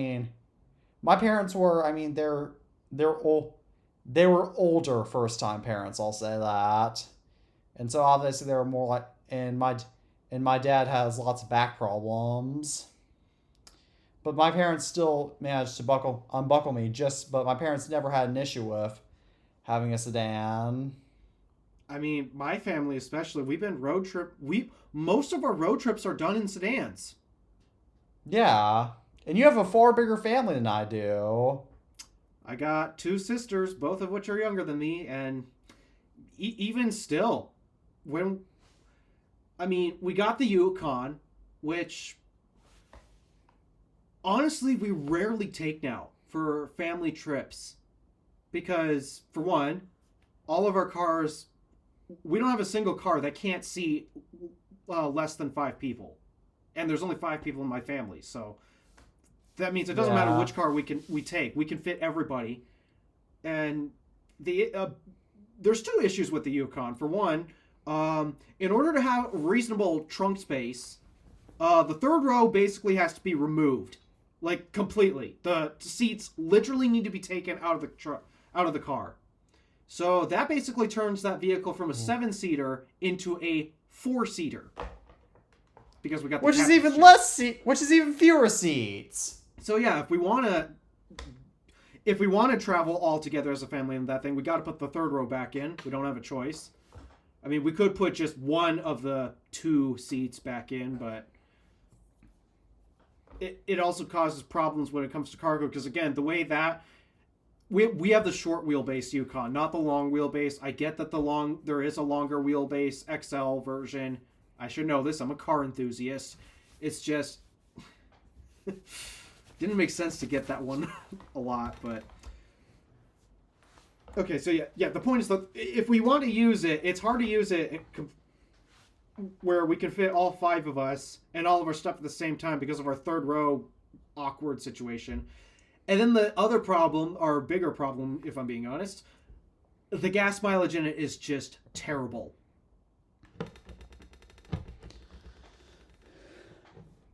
Makes perfect sense because I mean you want good gas mileage, especially if you're doing road trips. On long distance, yeah. So that's why for the most part, if we can fit everything in my car, yes, we now road trip with my car, not my mom's car, not the Buick Lucerne, the silver car that my parents have. Obviously not the pickup truck. That thing's a piece of junk right now. No, we now do road trips in my car, which is a weird thing to think. Yeah, I don't know. Yeah, my car, obviously I don't do road trips in my car because I'm only 17. But once I get older and have a family of my own and such, I plan on doing road trips, and unless my family somehow gets big enough to where it can't seat 5, to where there's more than 5 people, I plan on doing road trips in a sedan. In fact, actually, another big reason why people will tell me, the sedans don't have the trunk space like these crossovers and SUVs. Well, I got 2 things I need to clarify about that. For one, not every crossover has equal floor space compared to a sedan. There are some crossovers where basically behind the final row of seats, not all of them are this way, but there's a pretty large chunk where, you know what, forget it. There's almost no floor space back there for groceries or anything. It's just, forget it. And while there are some that do have actual proper floor space behind the final row of seats, there are many that don't, and somehow a lot of those vehicles that don't have that floor space, they sell well, and it makes no sense to me. And our Yukon would be one of them. There's almost no floor space behind the third row in our Yukon. Again, we have the short wheelbase version, not the XL version. So in some scenarios, no, you don't actually have more trunk space. It's almost gone. It's taken up by whatever row of seats you have. I mean, sure, it's got this hatch, but not all these crossovers actually have proper floor space. That's one. There's a second thing I was going to get. Oh, the second thing is you'd be shocked at what we've managed to fit into my car. And just so you know, my car's the hybrid model, which means I got some of my trunk space robbed by a battery pack. And here's what we've managed to fit into that thing. We took a road trip to Wisconsin for Thanksgiving. Visit my grandparents. There was only 4 of us at the time. My dad stayed here to take care of things at work. But yeah, the 4 of us went down, and we pretty much had the trunk full to the brim. We had my bag, my duffel bag, my sister's duffel bag, my mom's duffel bag, and her separate bag of bathroom supplies and such. We've had, for some reason, I don't know why we have it set up this way, but my grandma will order vitamins and supplements and ship them here instead of her place for some reason. I don't know why. So we end up always having to bring them down every time we go to Wisconsin.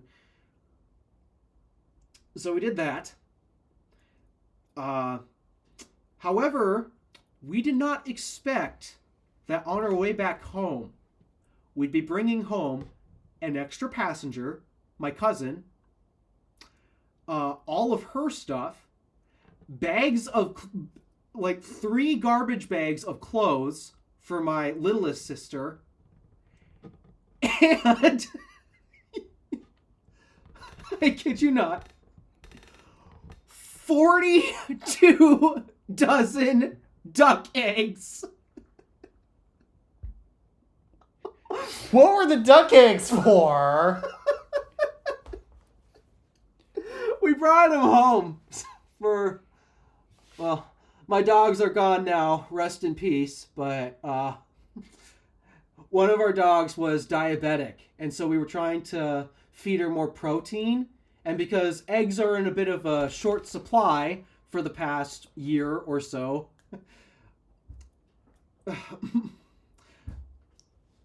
some of our family from Wisconsin, they have a farm, and they had an oversupply of duck eggs. They had no idea what to do with them, so we ended up taking all of the previous stuff that I mentioned that we brought down, plus my cousin's stuff, plus 3 bags of clothes for my littlest sister, and 42 dozen duck eggs.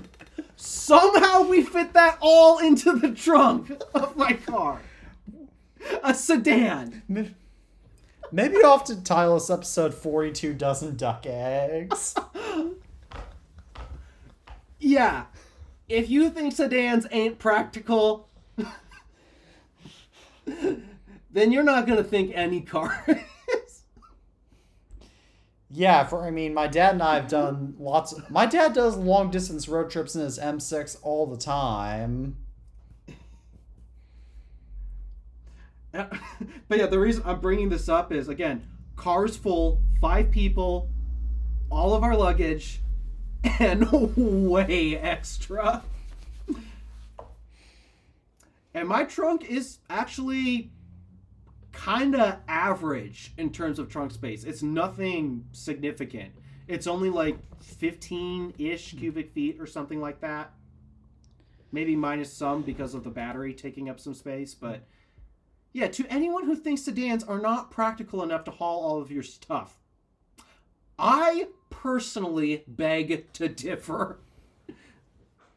So do I, but I get one other point I wanted to mention about sedan, which is an argument for SUVs, which I get this one, and we've brought this up before, which is why I don't want to go into this too much, but a lot of times older people prefer sedan SUVs because they're easier to get in and out of because they're higher up.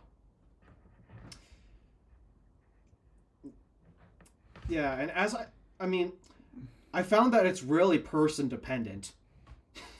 Yeah.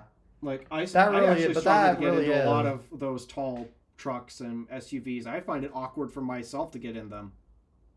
But it's really personal. It's really person specific about that type of stuff. But just the fact that makes sense that they've sold as well as they do, despite being a heck of a lot less practical than people think, it just makes me wonder, do people really want this deep down? Or is the reason they're buying it because they're being told to by marketers? Yep, probably that.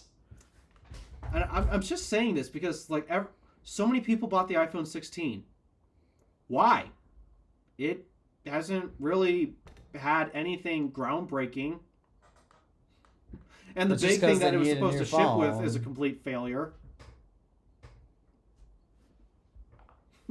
So, yeah, as I look more and more into this, I'm thinking of making a dedicated video on the Drive channel about this.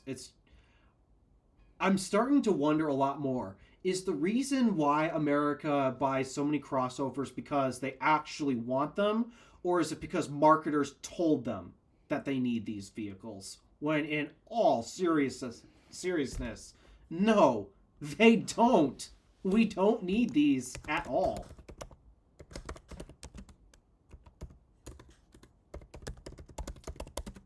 So, all right.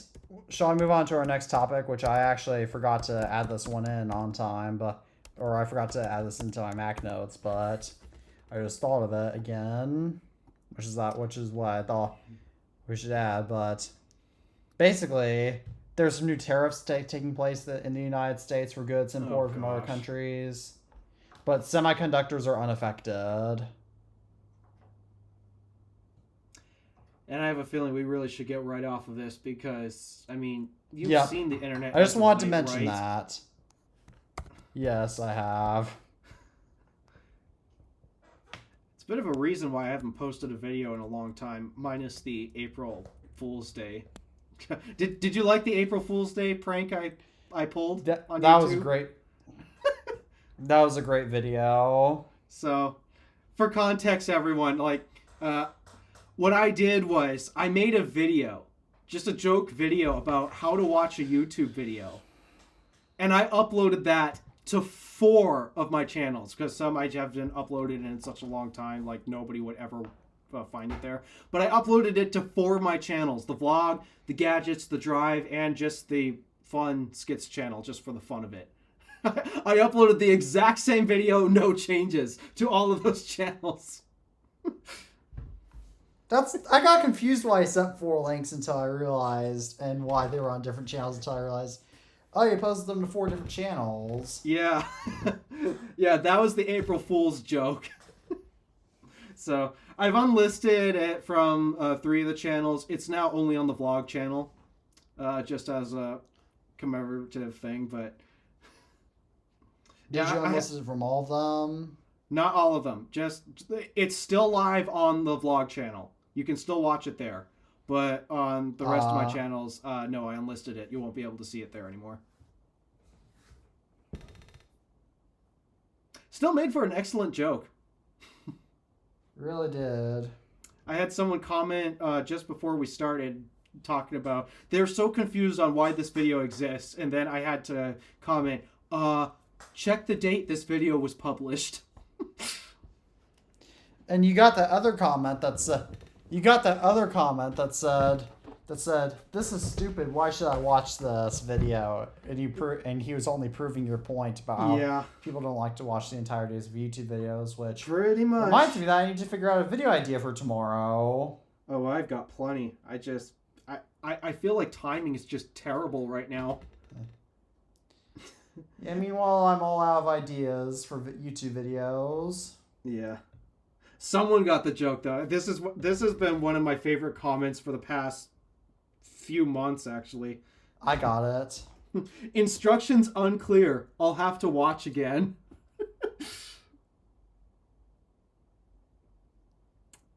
Yeah, that was funny. So, yeah, that was my April Fool's joke. I'll have to figure out what to come up with next year, but... Yeah. Yeah, I didn't do anything for April Fool's Day other than release a normal video. Oh, I should tell you the prank that my sister pulled on me. She got me so good. What did your sister do? Which sister?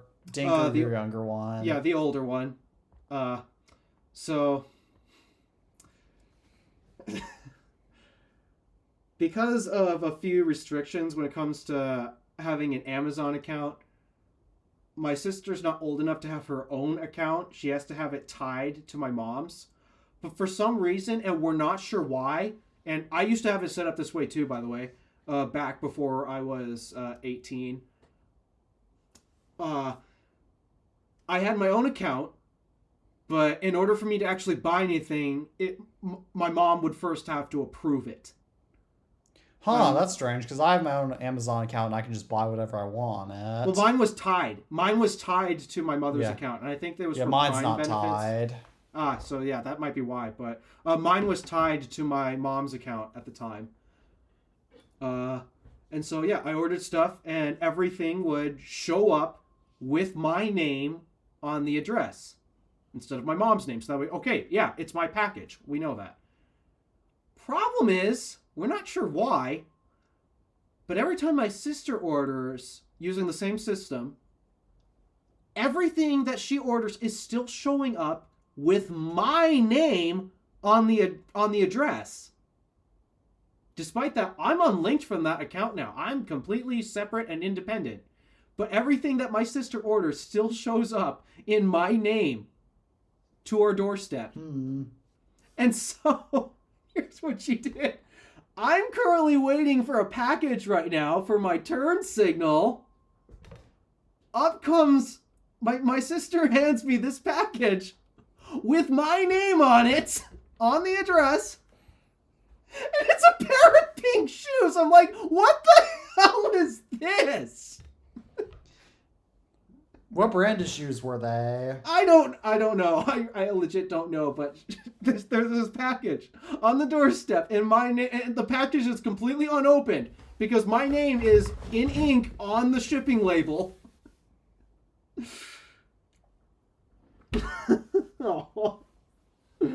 Oh, she got me good. All because of an Amazon bug.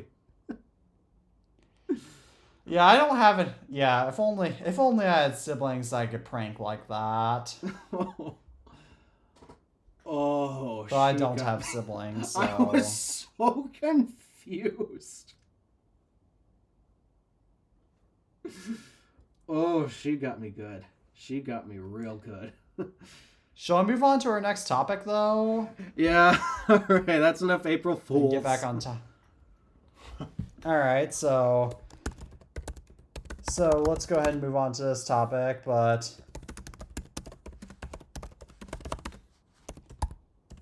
hang on, I'm just typing this topic in, but iOS 19 is going to drop support, is rumored to drop support now. It's not confirmed yet, but it's rumored to drop support for the iPhone XS.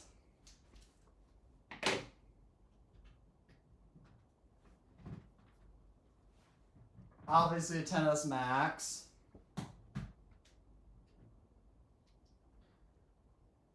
The iPhone XR. And hang on, let me just put the stack back, and then I can show you this next one.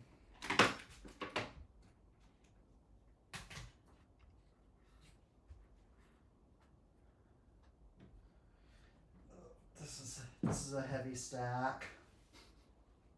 And the iPad 7th generation are all going to get dropped from iOS 19 and iPadOS 19. Genuinely, though, I don't see a reason why I should be surprised. Yeah. I mean, I was actually kind of expecting them to the iPhone XS and XR get iOS 19, but because of support history, but I mean, Apple's not really doing a pattern anymore with iPhone support, so... I mean, for the most part, it's basically supposed to get around 6 years. That's been their typical pattern. They've only had a small handful of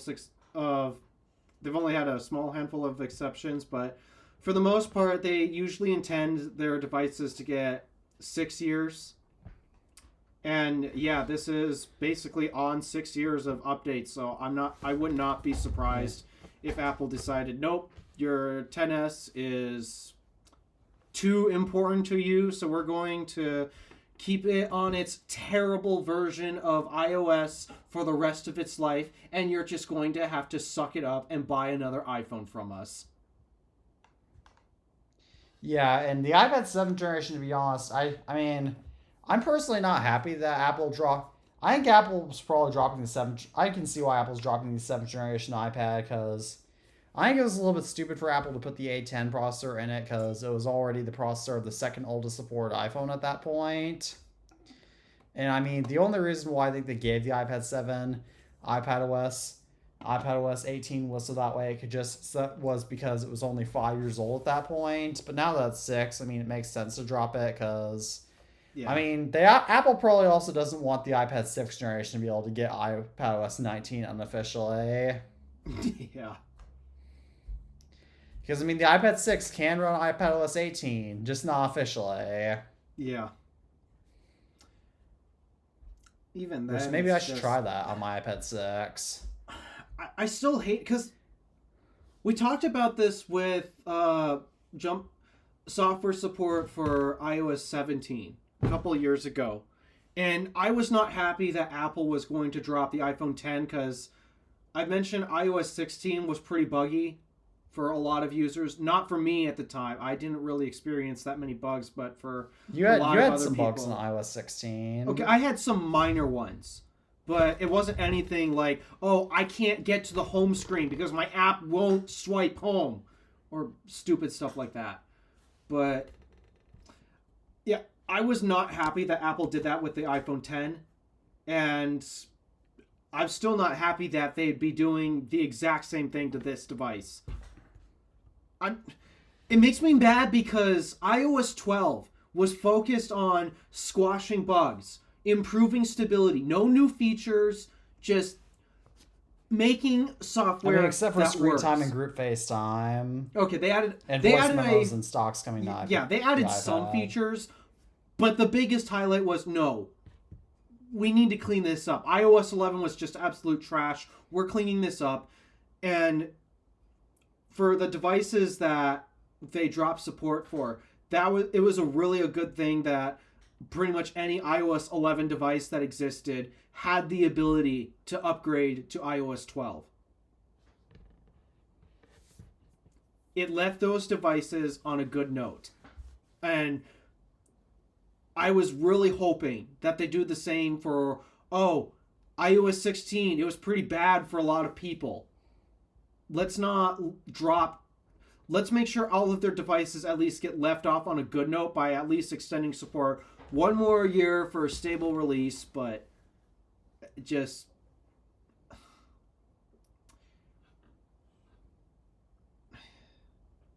it's infuriating that this is what they're doing now. And because a big dumb thing that a lot of Apple haters complain about is, oh, Apple bricks your device, or they make your device so stupid slow that just to force you to buy a new iPhone. And this is not helping that case.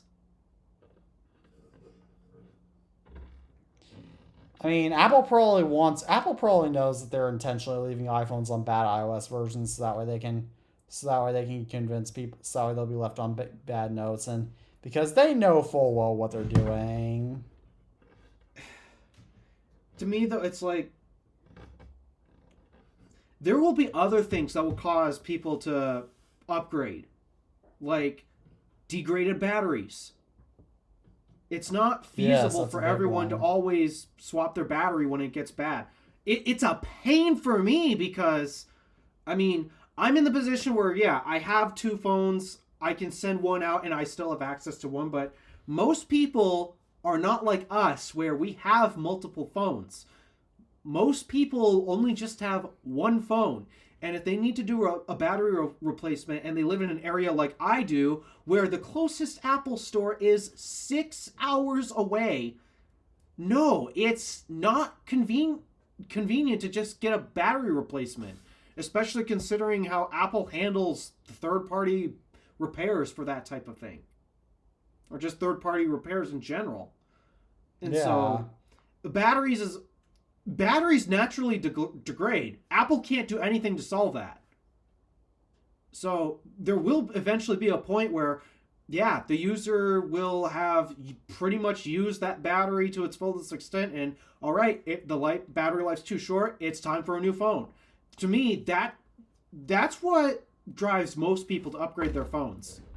Battery life is just too bad. That's what drove me to upgrade my iPhone. That's what drove me to upgrade. Hang on, let me grab it. That's what drove me to upgrade this iPhone 11 Pro Max to my iPhone 14 Pro. Mm-hmm. Even though I only had my iPhone 11 Pro Max for 11 months as my main phone. Yeah.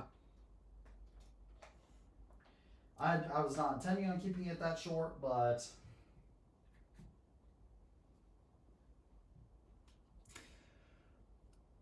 But yeah, there's other reasons aside from bad software that would cause people to upgrade. I mean, not only do batteries wear out, but I mean, at some point, the phone could break just by dropping it.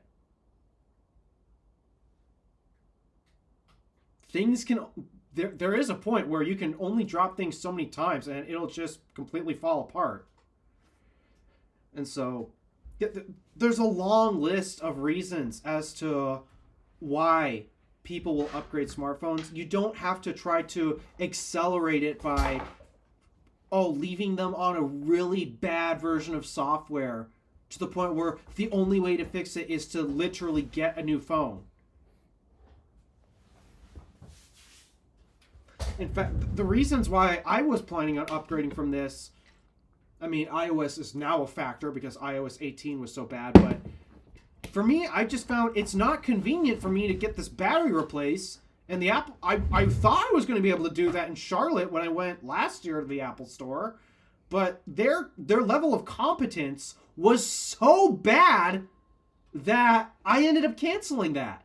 And so now I'm still on the original battery on this thing, and there are times where, yeah, it's a bit shorter than I'd like.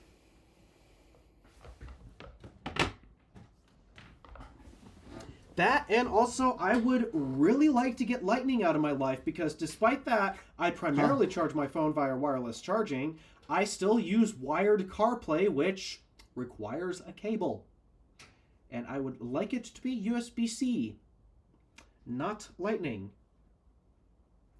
And so, yeah, I've already got plenty of reasons, aside from iOS 18, that drove me to wanting to upgrade from my iPhone XS Max. Or, honestly, I'm not sure if I want to call it an upgrade. I'd probably call it more of a side grade, considering the direction Apple has moved with a lot of their iPhone designs as of late. Yeah. But yeah, you get my point. There's many other reasons to upgrade than just software. And so the fact that Apple's just ditching these iPhones on horrible versions of their software, it just does not sit right with me. I mean, Apple's been doing it for years, though. The iPhone 3G on iOS 4 is horrible, but at least you can downgrade to 3G easily. And I mean, the iPhone 4S on all A5 devices on iOS 9. Oh boy, those are something else to use, not the good kind. Yeah, they gave us a really good taste with iOS 12. They gave us such a good taste with iOS 12. It tasted like really sweet honey. And now I don't even want to describe what it tastes like right now. Yeah, I used to love updating my iOS devices. And now look at what my YouTube channel is primarily based on. Downdating them. Downgrading them, yeah. Yeah. So, I mean, yeah, I get it. From a calendar standpoint, yeah, it's time, but to leave them in this condition is just nothing about it sits right with me at all. So, yeah, I shamed them for doing it with the iPhone 10, leaving it on iOS 16, and I will do the same for the iPhone XS Max being left on iOS 18 if that's what they do. Yeah, I dislike how Apple, I say this in my YouTube video back in 2023, but I think iPhones are personally supported for a little too long now.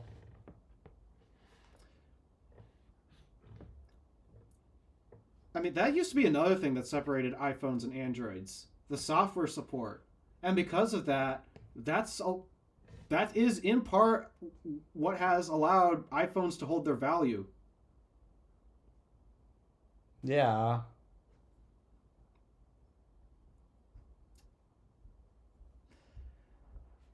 I think Apple probably supports iPhones for longer from a business perspective, so that way they can hold the value they can keep the value of older iPhones so high that people will just buy new ones. Not entirely sure if that's the case, but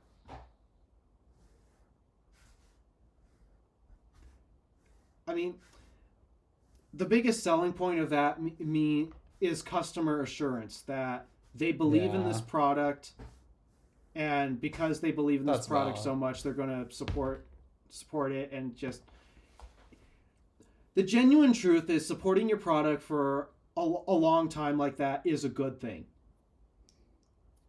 It really is. It is. It's good for the customer. It's good for Apple, because, like, say an Apple user can't always afford the latest and greatest iPhone because they're so expensive. Well, you can still buy a used iPhone, and that gets you on iOS with the latest features. Well, not all of them, but with the majority of them. Potential services that Apple can still sell you on. It's still another iPhone user, which is another win for Apple.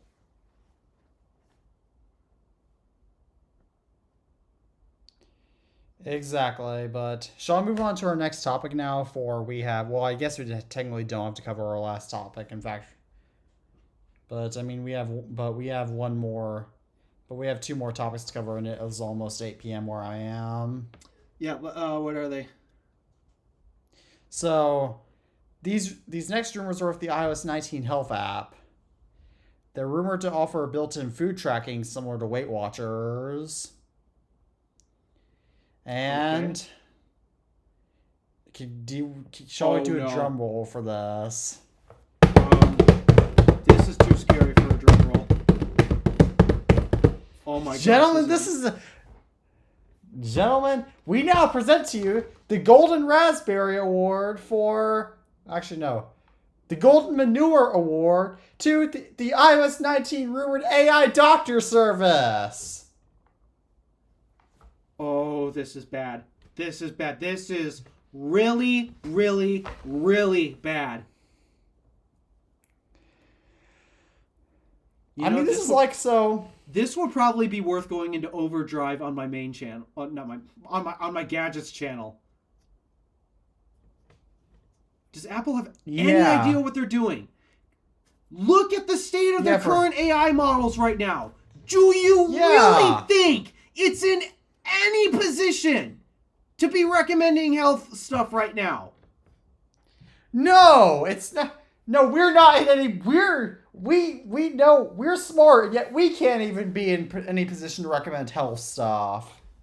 This is dangerous. Very dangerous. This could literally kill people if people rely on it. Yeah, if we were filming a video for my channel right now, I'd already be going into overdrive. Apple could, if Apple actually does this, they're going to have lawsuits thrown at them.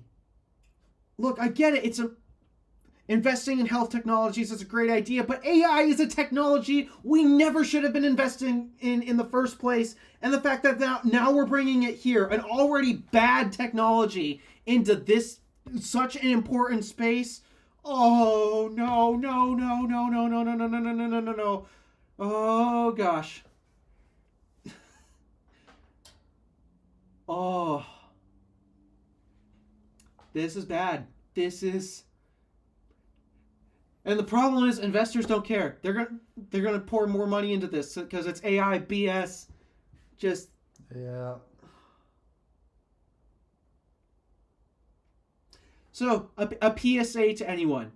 Do not listen to artificial doctors. They're fake.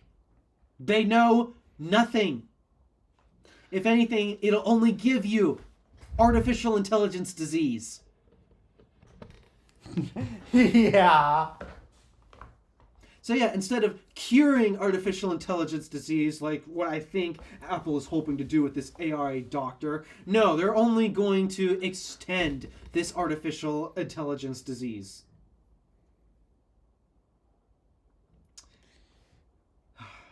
It's the plague of the 20th. It's the plague of the 21st century. And this is after the pandemic. Yes, this is after the coronavirus pandemic thing. All right. Shall I move on to something slightly less idiotic. But only slightly. You know, why are they calling it a nothing space? There's a... They can simplify this into one word. You can just say it's a void. Yes, so the Nothing AI button on the 3A, Nothing Phone 3A, is to launch of something called Nothing Space, which is an AI service that's going to cost $120. Oh, do you smell that? I can smell that. And how many miles away are we from each other again? Oh, at least 1,000. How far are we from London, where Nothing is headquartered? Oh my goodness! Oh, it my just goodness. reeks of that AI BS, doesn't it? Yes, it reeks of that. And I thought whatever I'm smelling at the shop for the past week was bad. Oh. Oh.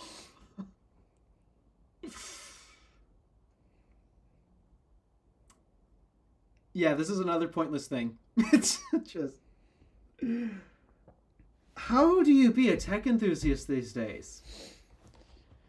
Just how? You make fun of this stuff. That's what... You make fun of the stupidity of this. That's what you do. I guess so. It's like you can only make fun of it for so long. It just becomes draining. Old. And unfortunately, I can't even turn to my outlet right now because literally it's on fire.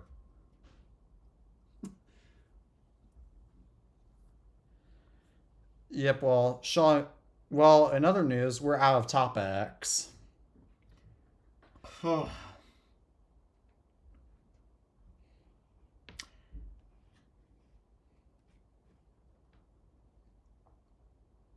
Yeah, these... Just... Being a tech enthusiast is so hard these days. I understand, but... I legit don't know what to do. I mean, aside from my April Fool's video, do you recall the last time I actually uploaded a video to any of my channels? I mean, it hasn't been too long ago, but I don't remember. I mean, you uploaded Drive recently. Okay, yeah, I did upload to the Drive channel a week ago, but like even before that, there was like a solid 2 to 3 week gap of just nothing. I mean, I don't blame you for I don't have any video ideas for tomorrow yet either, and it's 7:54 p.m. on the day before. So, I don't know what to do anymore, guys. There's nothing exciting, and then the only space that I'm excited for is currently on fire right now. So, just what do I do? I legit cannot make a Drive video without people calling me a Nazi.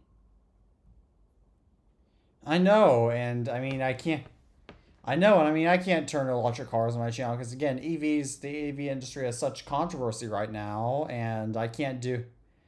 But actually, I think I know what I'm going to do for my video tomorrow. I think I got an idea from this podcast episode. Really? What is it? Already seen by the time... I think I'm going to make a skit of what happens if you use this AI doctor service. Do you need me to act as a reporter? Do you need me to act as a news reporter reporting the breakout of artificial intelligence disease? I mean, I think I can manage that on my own. And also I need to figure out how to do like the news report. I need to figure out how to do the news report thing on... Actually, no, you might be able to do...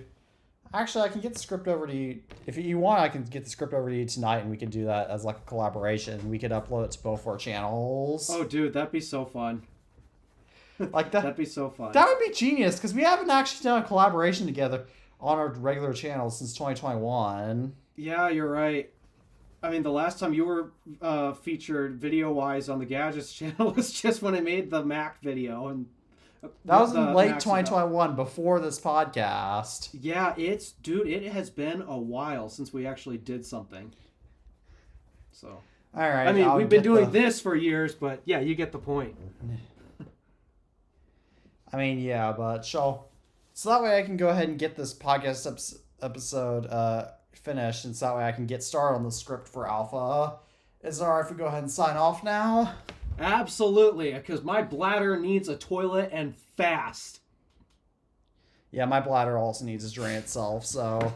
As always, thank you all for tuning in to another episode of the iTunes Fan Podcast. And always, I'm Teddy Maggart from the iTunes Fanboy. And my name is Alpha DeWolf from the Random Alpha. And we hope you don't catch artificial intelligence disease. And as always, peace out. See ya.